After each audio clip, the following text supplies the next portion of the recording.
ప్రజల్ని మభ్యపెట్టి ఏదో జరిగిపోయిందనే పరిస్థితి తీసుకొస్తున్నారు.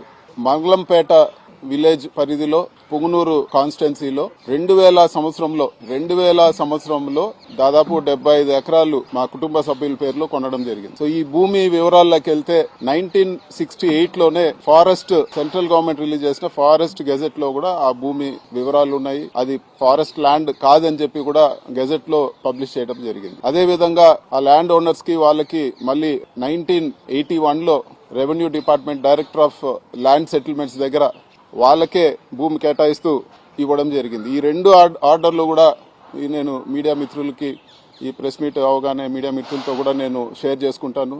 ఇంత క్లియర్ గా ఉండే ల్యాండ్ లో ఈరోజు కేవలం లేనిపోని ఆరోపణలు చేసి ఏదో జరిగిపోయిందనే భ్రమ పెడతా ఉన్నారు. అసలు ల్యాండ్ స్కామ్ అని మాట్లాడుతా ఉన్నారు.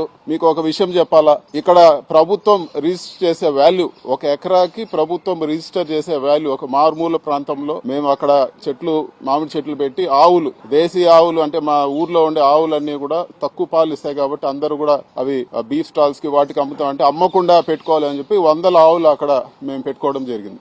మామిడి చెట్లు ఒక రైతులుగా మేము పెట్టుకోవడం జరిగింది. ఈ రోజు ప్రభుత్వ రిజిస్ట్రేషన్ వాల్యూ మీకు ఒకసారి చెప్తాను. 1 ఎకరా 4 లక్షలు. 70 ఎకరాల కంటే మీకు దాదాపు 3 కోట్లు లోపలే ఈ రోజు వాల్యూ వచ్చే పరిస్థితి ఉంది.